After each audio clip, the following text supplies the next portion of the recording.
All right, guys, we're here. Another another day, another similar intro to the weekly daily podcast. Thanks for being here. Thanks for tuning in. We got another exciting week. It's been another fun one. A lot of stuff going on. What do we do? It's Tuesday. This comes out tomorrow. I waited till the last second, per usual. Waited till the 11th hour to get it in. I don't know what the 11th hour means, if I'm being honest. I'm pretty sure that's a phrase people use to talk about putting something in at the last second. I don't know what that means. If that, I mean, wouldn't it be like the 23rd hour to be like it's almost the end of the day? I'm not sure. We're starting off with another thing that I don't know about. And if you guys know about it, let me know. I'll look it up later. The 11th hour. I think I watched a movie that was called The 11th Hour that was with Edward Norton. And I think that was my college roommate's favorite movie. And I don't know if anybody has even heard of that movie. So I don't know if my college roommate had good taste or not. Um, but either way, good to be here. I like I said, I did wait till the last second to do this. I just finished the day of work. It is now nighttime. I just took a shower. I just put shampoo and conditioner in my mustache, which I don't know if you're supposed to do that, but I did it. I got some feedback over the last couple of days that my mustache is too spiky, which, to be fair, is true. I just don't know how to do anything. I don't know what I'm doing when it comes to mustaches. This is maybe the longest, maybe not the longest, but coming up on the longest that I've ever kept the mustache going. And the haters would say it's been going on for way too long, but I'm trying. All you can do once the hair starts going up top, you just gotta you gotta let it grow somewhere else, okay? And we'll see what that felt weird saying that out loud. I don't know. Just the mustache. Sometimes you gotta let a man be a man. But speaking of last minute stuff, my entire life I waited till the last minute to do stuff. Homework. I remember. I think I've talked about this before, but I didn't like doing homework. You know, who did? But I didn't do it a lot. And then I would half do it. And then I would just get partial credit. I remember physics class. Literally, I don't know. I think I got a B in physics somehow. That's how easy high school was. If high school was a job, you can't get fired from high school, but the effort that I put into high school would get me fired basically at every job I've ever worked for immediately. I mean, I put so little effort in. I don't have a memory of reading a complete book in high school. I think I went to Spark Notes and got the summary. I would read 10 pages out of the 50 pages and then just guess on 80% of the questions on the quiz. I don't know how. I mean, high school, it's crazy how you can just kind of not do anything and get a B average for the most part. But I remember physics. I took physics. I took physics 1 and 2. That's how stupid I was. I hated physics 1, and then I was like, I don't know what elective I should take. And I think I had one friend who was taking physics 2, and I was like, sure, I'll take it. I did that too. I had a girl. There's a girl that I had a crush on, and she was taking AP Spanish 4. And I was like, sure, let's do that. And then they just spoke in Spanish. I didn't know anything they were saying, and I dropped out immediately. I had no idea what was going on. But anyways, back to the physics. We would have homework, I don't know how often, most nights I would say, and I wouldn't do it. I would go home and I'd say, you know what, let's go golfing, or honestly, I don't even know what I did other than sports and golfing, because I'm sure I watched some TV and played some video games, but it was pretty restricted. There were definitely restrictions surrounding TV time and video game time. So I don't know. If I wasn't playing sports and if I wasn't for 30 minutes or whatever, I maybe watch TV for a second, but other than that, it's like I wasn't reading. I don't know what I was doing. Just sitting around twiddling my thumbs. I don't know. Probably just like I don't know. Like surfing the AOL, was that a big thing? I don't know. It's kind of funny. You get to a certain age and you start looking back at your childhood and you're like, what did I even do? I don't have any memories. Like if there was a crime that happened back then, the cops came and they were like, I need you to give me like a pretty detailed description of what you did on an average evening or afternoon. I would have no idea. I almost knocked my recorder off there. I keep getting this wire tangled up in my chair. Anyways, back to the original point that I tried to start 15 minutes ago. I did not do a lot of homework for physics. For physics especially. The other classes, I didn't do a lot of homework in general, but I think for physics, it was something that I didn't pay, whether it was I didn't pay enough attention or the teacher wasn't the best or I was just too ADD, which it was probably a combination of kind of all three of those. But it was mostly my fault. I wasn't really grasping what was going on. So I was like, I don't know how to do it. So I just wouldn't try it. And what I would do is I would get to school and before school, we'd get there 20, 30 minutes before first period started. So I'd just sit against the lockers around a group of friends, which is also a funny thing to think back in high school. Like those periods, whether it was lunch or like before school when you're hanging out or going to football games, I remember just feeling so uncomfortable and awkward in like 90% of situations. Because when you have a best friend, that's like your go-to, you feel comfortable. But when you don't, then I just felt lost. And my best friend, guy named Eric, best friend in high school, still one of great friend, good dude. He was my best friend, but he also dated somebody for a while. So he was like out of the picture as far as like hanging out. He would hang out with his girlfriend. So I just remember so many mornings just like kind of plopping down and awkwardly waiting till the bell rang. Man, this is just a blast from the past that is kind of hilarious to be like, I was so awkward. But I remember like sitting down in a little group. I'd lean up against the lockers, and a couple of us I think had physics first period, and then no, it's funny. I was gonna say that I copied people's homework. I didn't even do that. I would go to first period, and the teacher would start collecting the homework, and I sat in the back, and I would just scribble down like basically chicken scratch. I think I would like write the problem down and then I would just like write numbers and just like show quote unquote work. I mean, with I'm literally just putting pen to paper. And the teacher would be like, Ben, that was, I don't know what in the world you were doing, but I'll give you half credit. He's like, that's so bad, but you spent 30 seconds putting something on paper. And I get like half credit.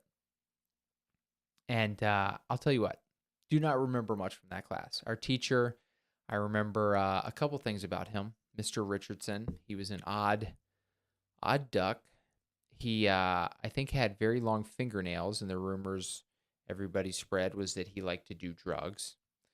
And also, he was, and look, I don't want to pick fun. I don't want to be mean, but he was an odd dude. Like, you look back at your teachers, and look, I'm an odd person. I'm an adult now.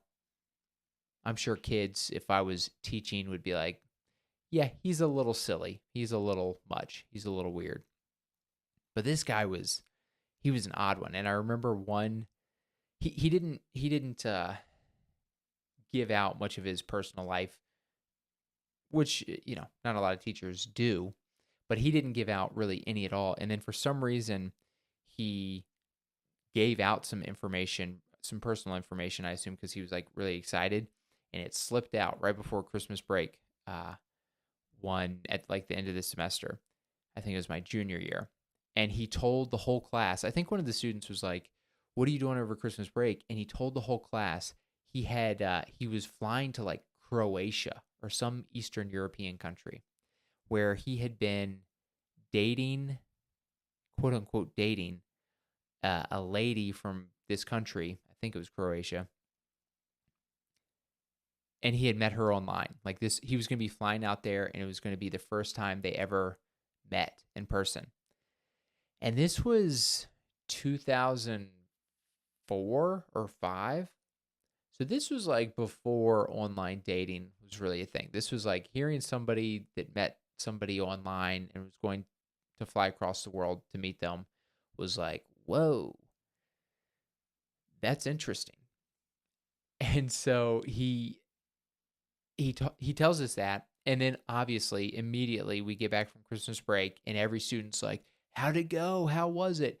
And he was like, and I feel bad for I don't want to make fun of him for this, but he was like very sad, and basically I guess he flew out there, and then she just broke up with him, and he flew back, and I was like, "Oh my gosh, dude, that's rough." But he was the only teacher who ever gave me detention, which is also funny because he gave me detention and then he crumpled it up and threw it in the trash and didn't give me detention because I like challenged him on it. I annoyed him to the point where he crumpled it up and said, "Fine, you don't have to go to detention." But yeah, I don't even know how I got on this topic. I didn't. I do things last minute, is I guess where I was getting, and that's been my whole life. And so here I am again.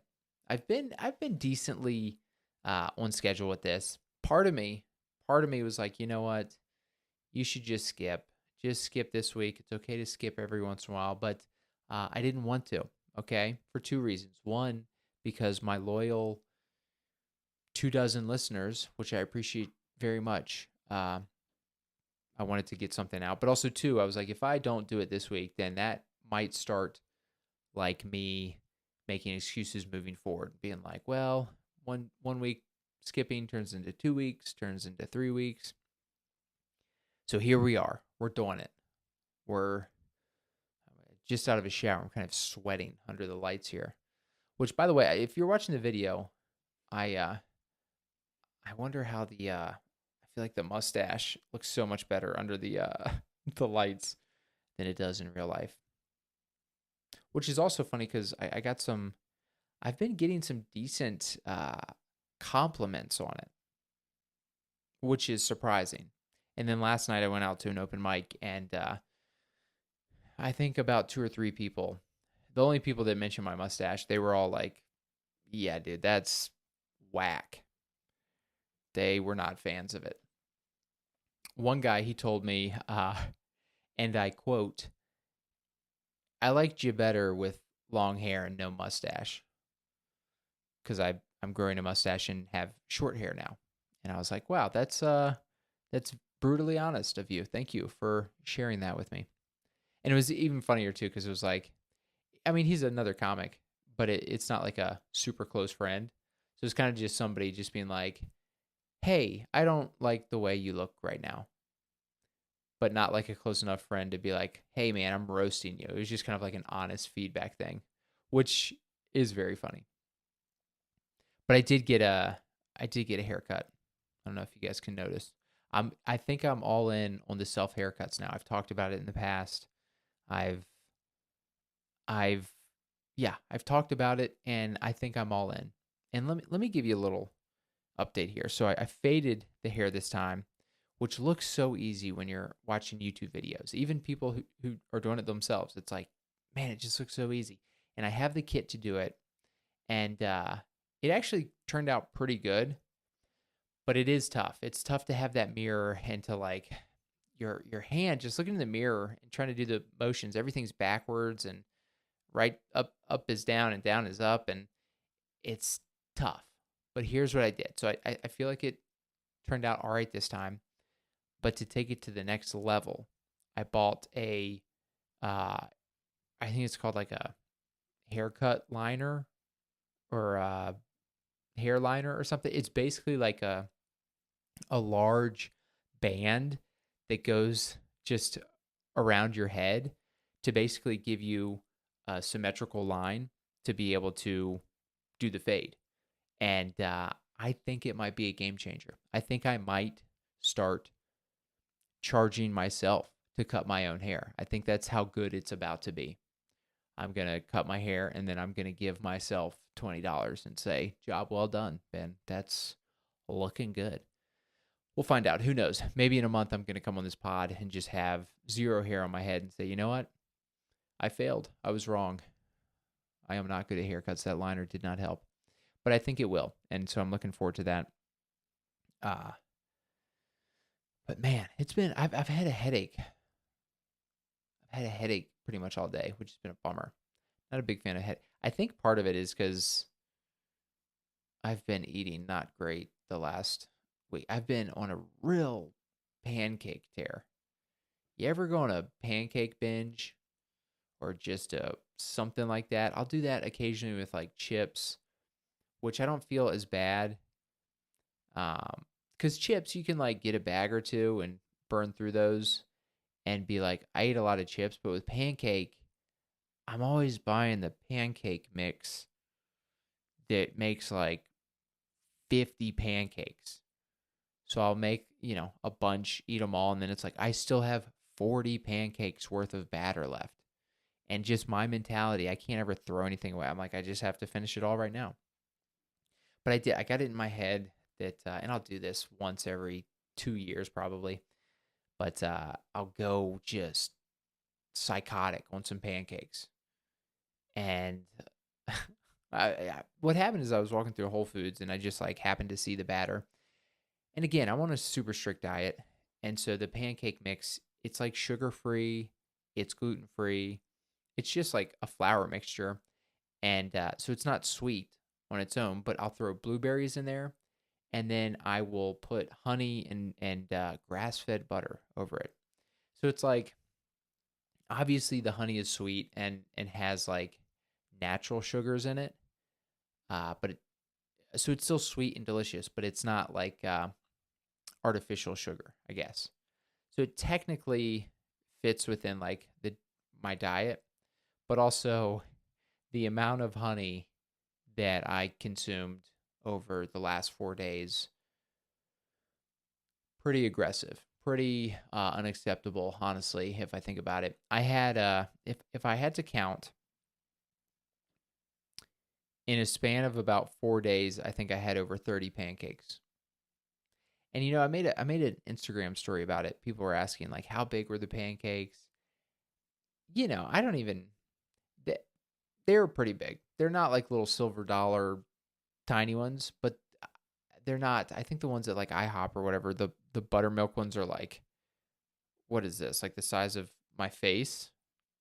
I don't know if you're not watching the video, you don't see what I'm doing with my hands, but probably the size of my face roughly. Is that what a buttermilk pancake at IHOP looks like? I don't know. They weren't that big, but they were probably half the size of my face.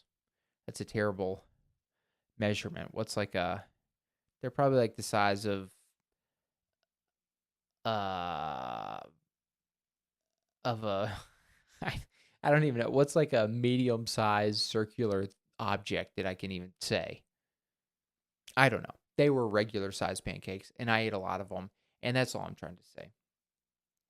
I just go off the deep end, man. That's my problem. I binge. That's why I have to stay. I mean, I have to stay away from some of this stuff because of the Lyme disease and like the issues that I have with it. But I also have to stay away from it because I can't stop eating it. It's like a problem.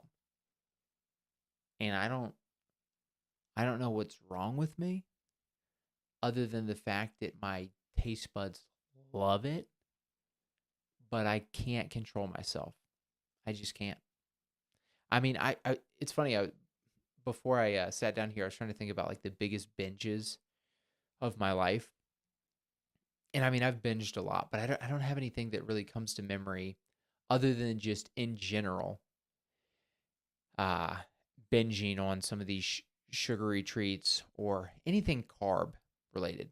Pancakes, as I've talked about, but chips, I'll go crazy on. I used to, after comedy shows, when I was like a year or two into comedy, when I started hosting a show at this brewery called Mother Tucker Brewery up in Thornton, Colorado. It was my uh, first time producing a show, first time hosting a show.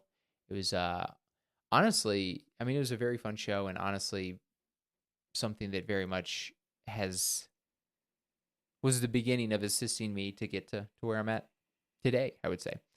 But I remember I would do that. It was a Friday show once a month. I'd do the show, and then the show would end, and I would leave, and it would be like 9 to 10, somewhere in that time frame.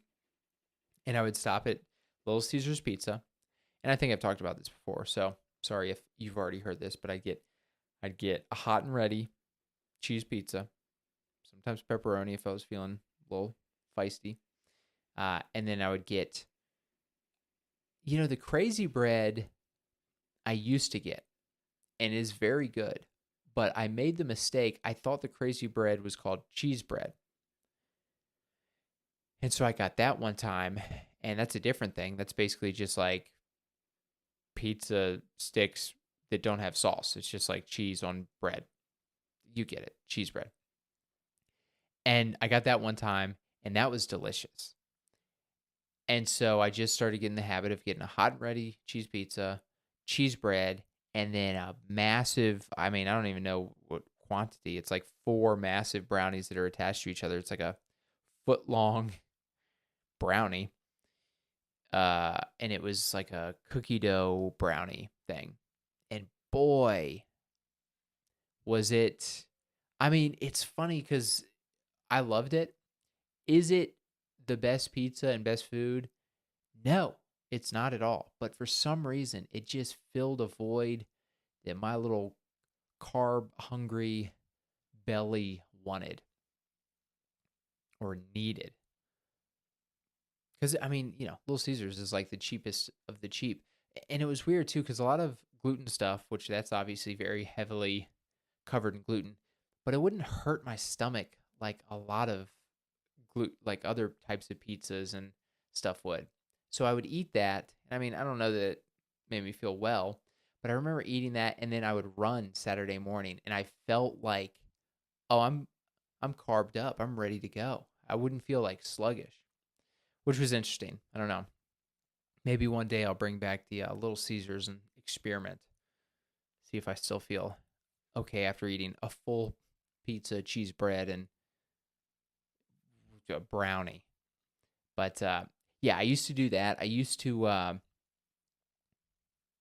mean, I've talked about that. I'd go buy a pie, an entire pie from King Supers, and down that, which is just sad because it wouldn't even be good. It'd be like the chemically tasting pumpkin pie, like just a store bought $5 pie, like not a high end pie from the store, like just a really bottom of the barrel.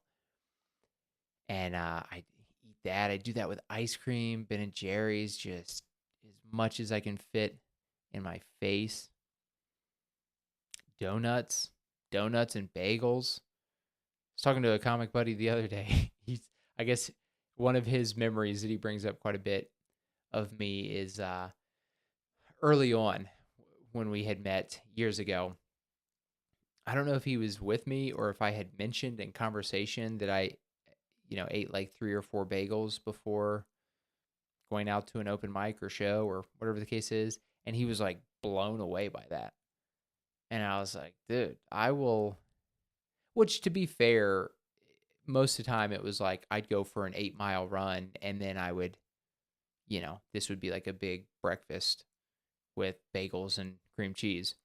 But also, it's like, who in the world's having one bagel, dude?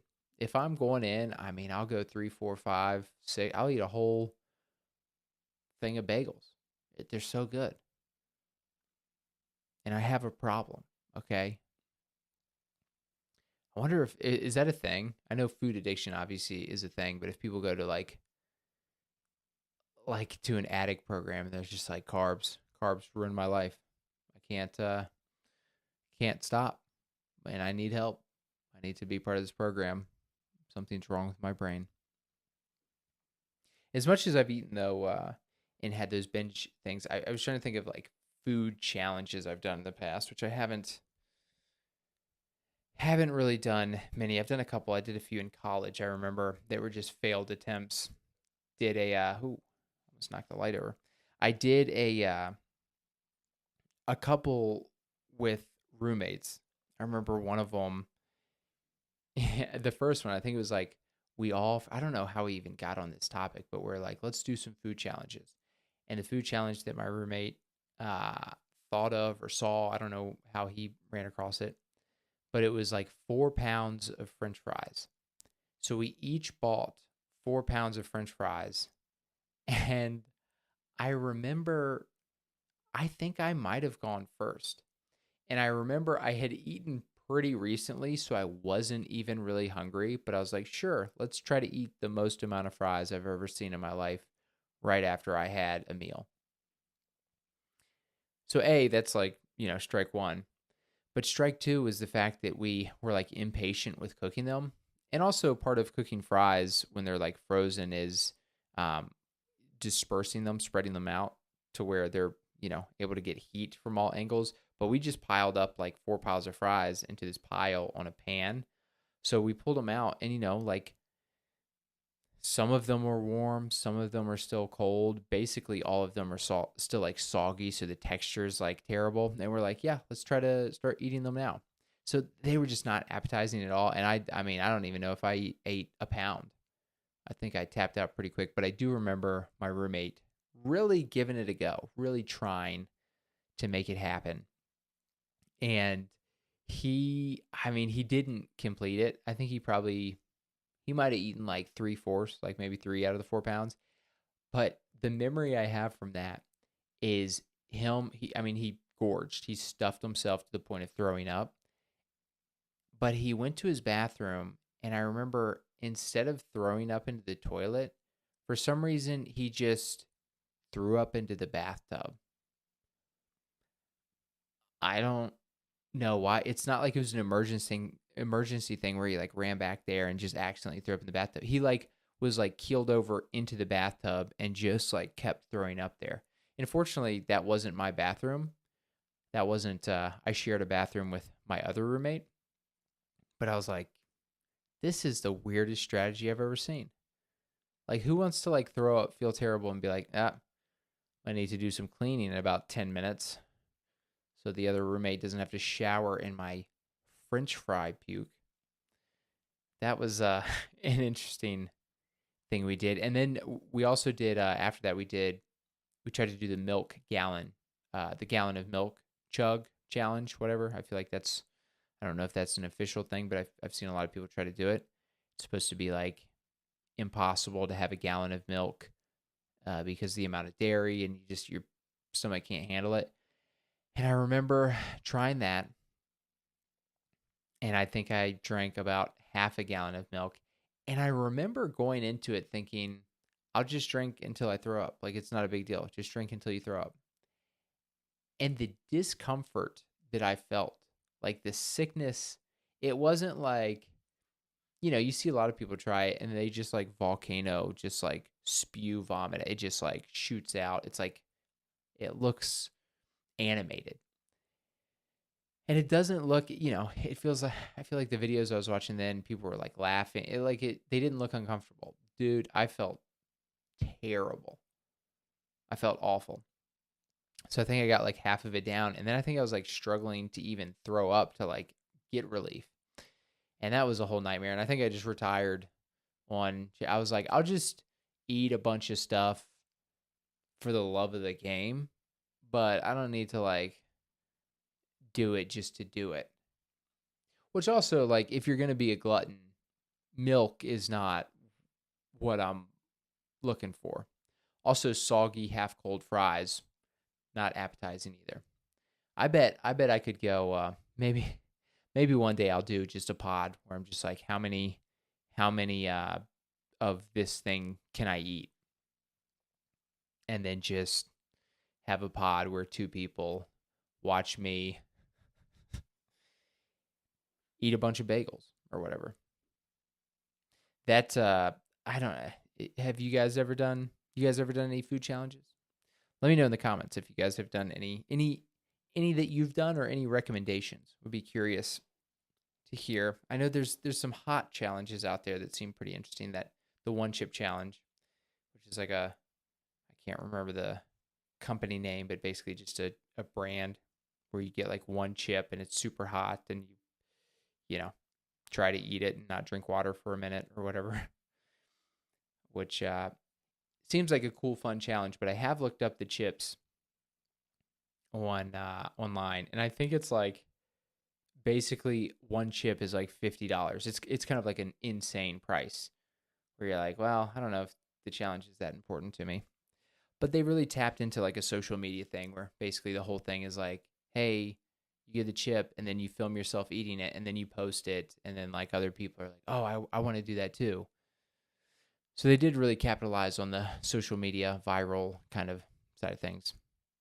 But one challenge I remember hearing about, I haven't done it. Had some family friends who did it. I think it's a 4 mile run race in Raleigh, North Carolina, which it's the Krispy Kreme Challenge, I think it's called.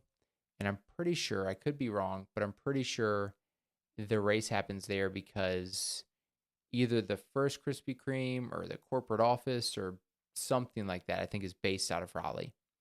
And if you're not familiar with Krispy Kreme, I don't know what to tell you. It's a donut. It's very popular. Krispy Kreme and I don't even know. Krispy Kreme might be the number one donut. Dunkin' Donuts, are they? I don't know. I'm talking like I know what I'm talking about. I haven't had a donut in years. But basically the challenge is you run 2 miles and then halfway through the race, you eat a dozen Krispy Kreme donuts and then you run the remaining 2 miles. And my friends told me that they have done it in the past that lived in the area. I mean, it's just like a war zone going to the finish line. It's just puke everywhere, which is sounds kind of funny / fun and also sounds like a nightmare. I mean, imagine moving after eating 12 Krispy Kreme donuts. I mean, just any physical activity that's not in your bed or in a chair would be like torture, let alone running. And then on top of that, you're running just past other people puking. I mean, it's just like a recipe to make everybody else puke.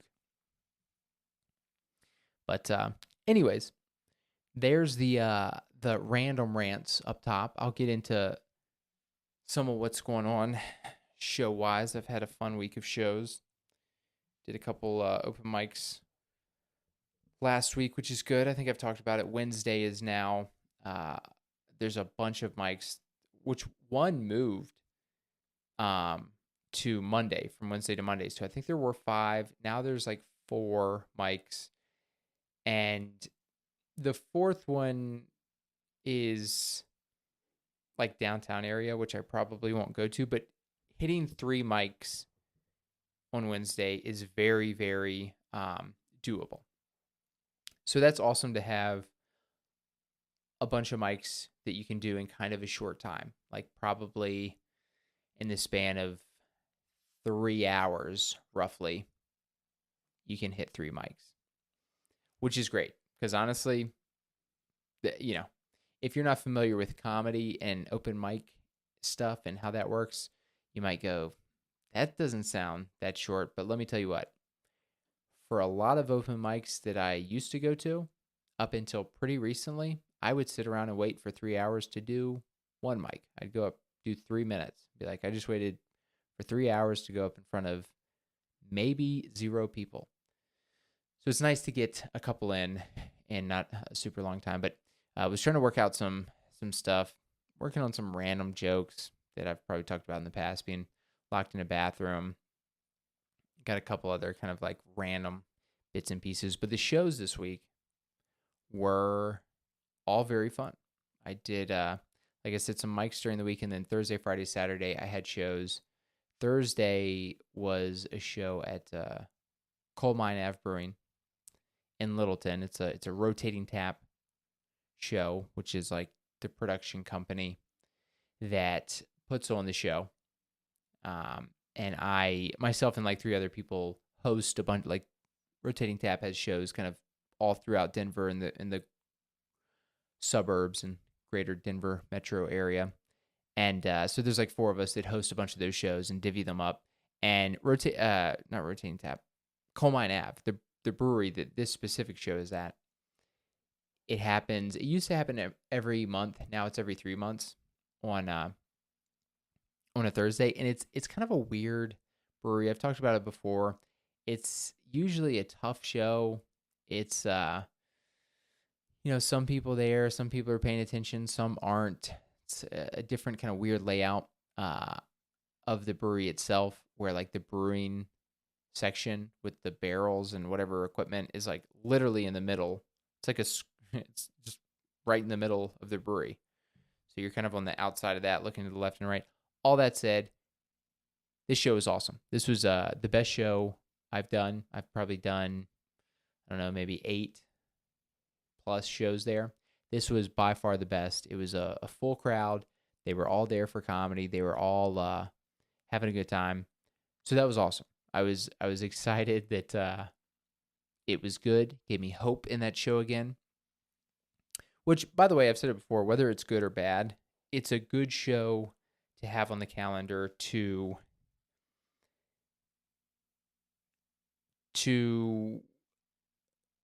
learn to be able to deal with different situations. Because if every show is just incredible, then it's like, okay, you're just doing your jokes and everybody's laughing. That's great. The real world and the fact of the matter is that's never going to be the case. You're never going to just do great shows. So you have to learn from doing shows, good, bad, in the middle, in different venues, with different sound setups, with different stages, just everything. The more experience you get with all those, the more you're ready to perform kind of anywhere and deal with, any situations that's thrown at you. With that said, it was very fun this time. Didn't have to battle as hard, I guess, as I've had to in the past. Could just do the jokes. And had a couple, close friends on the show that I was glad that the show was super fun. So it was, more fun for them. One of the comics drove up from, a couple comics drove up from Colorado Springs, but it's always tough when you're having people drive from out of town and you're like, I want this to be good. So it wasn't like a long drive for a bad show, which we've all done that and we'll all do that again. It's not like the end of the world thing, but it was nice that it was ended up being a fun show. I think I was going to do a bunch of new stuff there, but it was like, oh, there's actually a bunch of people around. So I ended up doing mostly the good stuff, I would say. But that was Thursday. And then Friday was a Don't Tell show. I hosted a Don't Tell show at technically a new space. I've done shows at this venue maybe 4-ish times at this point, but they have a new space. So it was being done. It's like a speakeasy type spot, but they've now opened up a performance area, and it's a very cool location. Like it's really a lot of fun. I'm excited for it moving forward. But they have a stage in there, and they have like painting, like the whole just murals and kind of a very cool vibe. They have stuff hanging from the ceiling. Just the whole environment and ambiance and vibe is like really, really cool. And so there's like 80, 85 people, and it was just super fun. That's what we do it for, man. It's comedy. Doing comedy is great, but when you get like a really good venue on top of it, man, super fun. So that was a very fun show. Saturday, let me think here. Saturday was at a gym space. It was a Don't Tell at a fitness I won't say the name, but it was at a fitness studio. And I didn't realize, I mean, this is typical Denver, but I didn't realize it was supposed to snow. But I think Friday night it snowed, and it snowed a little bit throughout Saturday, and the roads were not great. Fortunately, there weren't a ton of people out on the road on Saturday at 6 or whatever. And then as I was leaving around 10 or whatever, it was fine. But in a two-wheel drive, having to, it was in an area where I had to like parallel park, and it just weren't many parking places, and it was kind of chaotic with the snow and everything. But show was awesome. It was a great show.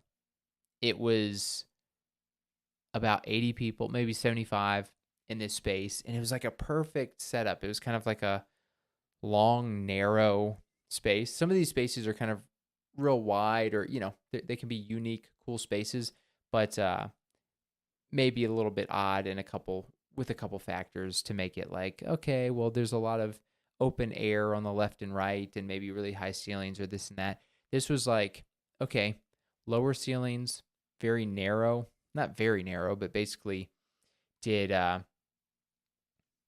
rows of 4. So there's like a space in the middle, a little walkway in the middle, and then 4 and 4. So eight chairs per, I guess technically per row.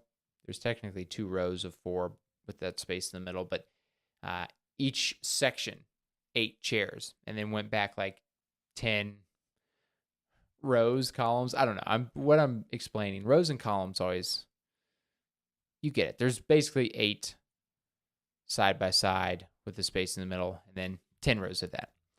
And so they were stuffed in there, and I think there was 7 comics on the show.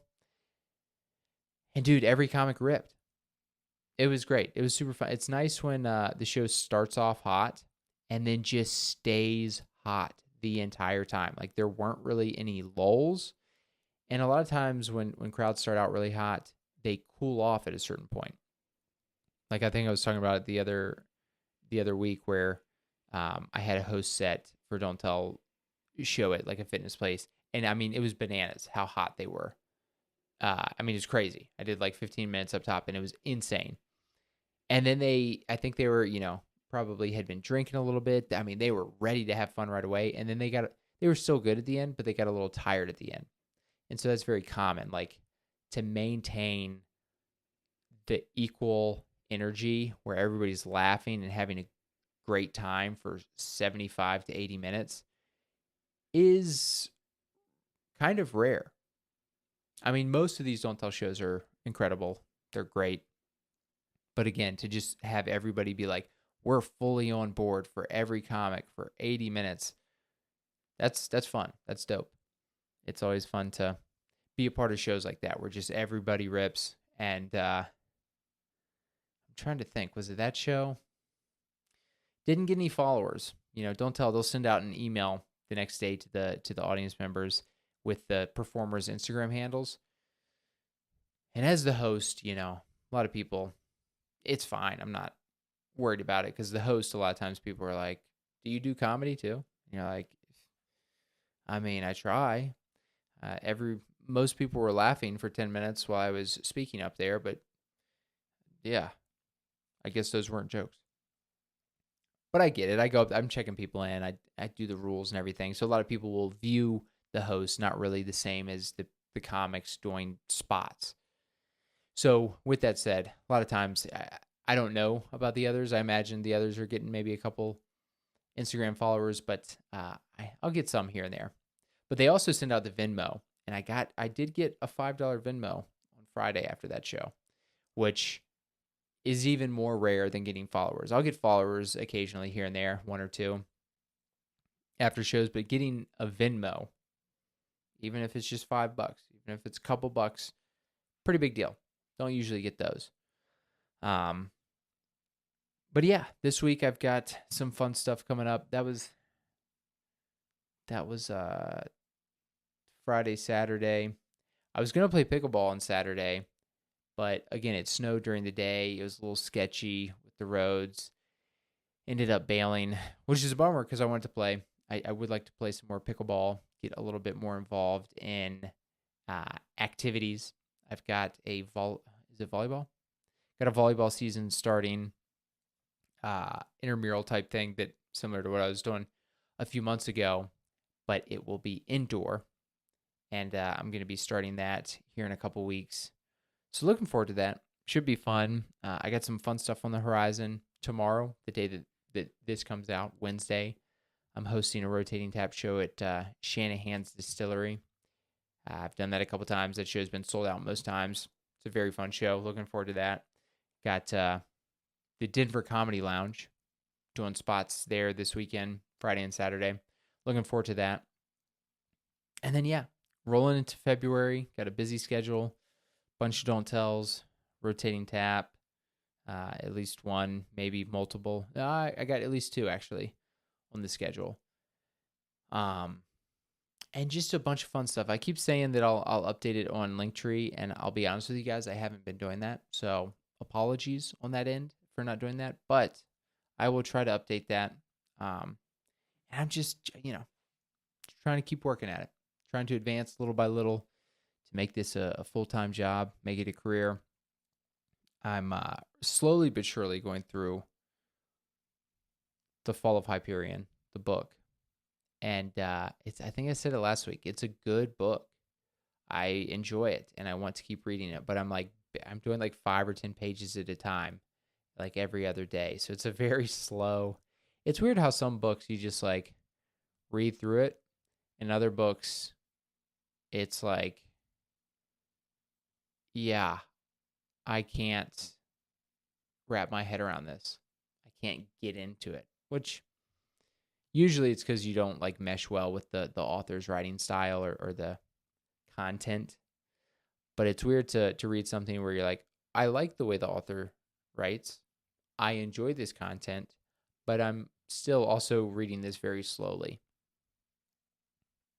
So, that's where I'm at. It's been a week. As the weekly daily. Ben Dailey explains my week. I keep saying I need to put out clips. I've got a bunch of clips saved up, and I've just been all over the place. I'm going to get my ducks in a row. I'm going to get some content pushed out here soon, try to build the following, and maybe, make this into something more fun, different. I don't know. I want to get more input from you guys to try to provide content that's something where I'm talking about things I want to talk about, but also providing content that's entertaining and interesting to you guys. So whether that's me talking about my comedy stuff or me eating 17 bagels and throwing up on camera, whatever you guys want, you know what? I'm up for it. Let's do it. But with that said, I'm going to end the episode there. Thanks so much for tuning in. Appreciate you guys as always. And I'll see you guys again next week.